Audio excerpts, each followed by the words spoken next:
Nigel Cecil, equity as you like it. Especially for my equitable friends. Hello, I'm Dave Eager, one of Nigel Cecil's equitable friends and also a close relative. And I've been invited to remain on in my role as an equity editor, so that if Nigel Cecil becomes overexcited in his presentation, then as an equity editor, I may cut Nigel off in his prime. Over to Nigel. Hello, chackabatters. Nigel Cecil here, moi, as an entertainment entrepreneur, wearing this wonderful outfit. Is it? Is it Hillary? Is it Dave? Why is Nigel wearing this? Well, of course, when you create an impression with a logo, it generates reaction. So this no doubt has generated a reaction with you. And why am I wearing it? Well, what about this? Yes, the march yesterday in London, organised by the TUC, and Equity was there for the inaugural parade of the new Equity banner. What did you think of it, my equitable friends? Not least because overnight we've had, for us, been inundated with emails asking what Nigel Moi thinks. So I'm bouncing the question back at you. Let me know what you think. And, well, shall we show some pictures of it, Hillary? Yes, here's some pictures of the Equity banner on social media at the march yesterday.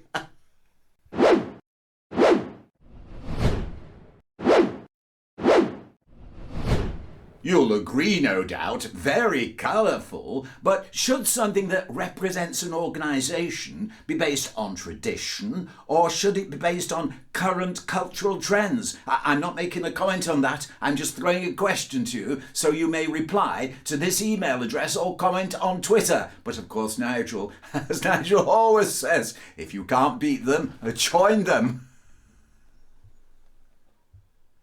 Hello, checkerbutters. Do you like this? To all art is good work, to all workers good art, to all people equity. Yes, the other logo, or call it an emblem, shall we, Hillary? Yes, straight from the front cover of the Equity magazine that dropped into your letterboxes recently, along with the voting papers for the council and the president and the appeals and standing orders committee. So I hope you've read the statements and are going to vote. And you may recall on that topic, I did mention about the 7 pages of guidelines a potential candidate had to read and comply with. Otherwise, they might be in trouble. Disciplinary action. I mean, do you remember this?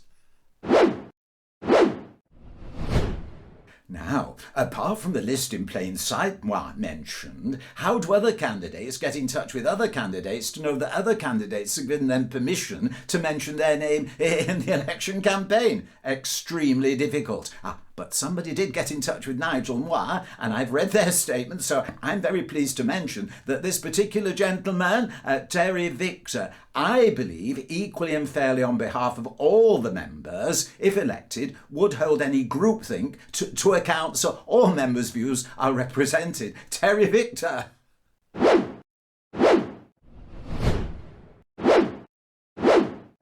Terry Victor, standing in the category for the Appeals and Standing Orders Committees. Now, any other equity candidate is welcome to get in touch with me via my email address or Twitter account. Send me a DM. But you may have spotted on that poster that Moi held up the date, 2014. 2014. Now, why is that important? Well, it's sort of relevant in the way the Equity General Secretary views things, because the Equity General Secretary seems to like looking at things from the past and bringing them forward and making them relevant for today.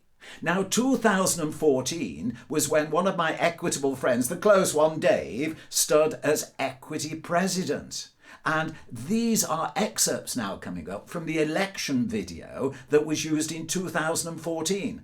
And given one likes to make them relevant to today, have a quick view. It's about 60 seconds long, is it, Hillary? Yes, and see if you think equity has changed at all, changed for the better, or changed for the worst.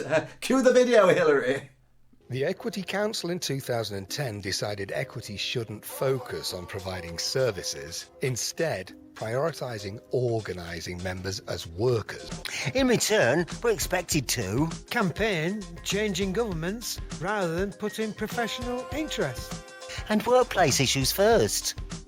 90% of members pay minimum equity subscriptions, yet amongst party politically motivated activists, political correctness rules supreme over freedom of expression. Equity's controlling group marginalises and stifles opinions. No wonder members feel frustrated and reluctant to speak or vote. Prioritising services is essential, especially for younger members. Noel Coward said, our work is more fun than fun. Equity forgets this at its peril. And now, here's Dave. Hello, I'm Dave Eager. Standing for President is actually about you, which is why this video statement has been written in consultation with and also voiced by some of my supporters. But as your President, I undertake to represent you. You can make sure that your voice is heard by voting for me. And also, please consider voting for council candidates who put our professional interests first. And not those driven by political diktat. Together we can. Together we will. It all starts with your vote. Having watched those excerpts, a question for my equitable friends. Do you think equity since 2014 has changed for the better or for the worse?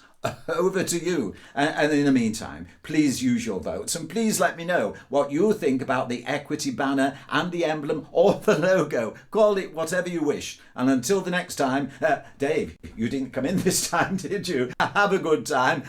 Bye for now. Equity UK, progressively promoting, protecting performers.